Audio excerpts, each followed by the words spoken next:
નમસ્કાર દર્શક મિત્રો, સાવરકુંડલાની રફતારમાં આપનું સ્વાગત છે। અમરેલી જિલ્લાના સાવરકુંડલા શહેરમાંથી એક સમાચાર મળી રહ્યા છે કે સાવરકુંડલા શહેરની અંદર કામ કરતી જીયુડીસીની બેદરકારી સામે આવી છે કે જેને સાવરકુંડલા શહેરના હારસમા વિસ્તાર મહુવા રોડ પાસે જનતાબાગ પાસે જાણે મોતને આમંત્રણ આપ્યું હોય તે રીતે ગુજરાત ગેસ કંપનીની મેઇન લાઇન તોડી નાખતા આ સમગ્ર વિસ્તારની અંદર ભયનો માહોલ સર્જાઈ ગયો હતો। જેસીબીની ટક્કરથી ગેસ પાઇપલાઇન ફાટી અને મોટા અવાજ સાથે ફેલાયો ફડફડાટ।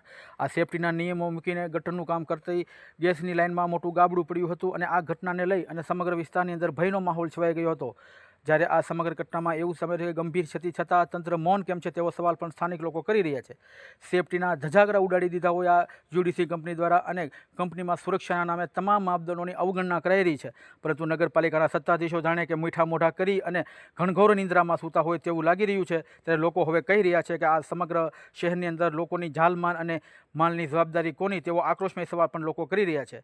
ત્યારે જો આ ઘટનાને લીધે મોટી આગ લાગી હોત તો તેની જવાબદારી કોની તેવો પણ સવાલ હવે લોકો કરી રહ્યા છે। ત્યારે તંત્રની બેજવાબદારી કામગીરી સામે લોકોમાં પ્રચંડ રોષ ફાટી નીકળ્યો છે। ત્યારે હવે ભાજપના નવનિયુક્ત સત્તાધીશો કુંભકર્ણ નિંદ્રામાંથી ઊભા થઈ અને લોકોની કોઈ જાનમાલની સુરક્ષા અંગે કોઈ યોગ્ય કાર્યવાહી કરે તે ઈચ્છનીય છે, કારણ કે ગુજરાત ગેસના પાઇપલાઇન ફાટવાના અનેક બનાવો પણ ભૂતકાળની અંદર બનેલ છે। જ્યારે જીયુડીસી કંપનીની તમામ કામગીરી અવારનવાર શંકાના દાયરામાં હોય છે, પરંતુ વર્તમાન ભાજપના સત્તાધીશો જાણે કે મીઠા મોઢા કરી અને જીયુડીસી કંપનીને નીતિ નિયમો નેવો મૂકવાની જાણે પીળો પડવાનો આપી દીધો હોય તેવો કહી રહ્યા છે। ત્યારે લોકો હવે કહી રહ્યા છે કે ખમૈયો કરો અને લોકોના પ્રશ્નો માટે કોઈ યોગ્ય નિરાકરણ લાવો। Bureau report, સાવરકુંડલાની રફતાર, Sarfaraz Khokhar, Vijpadi.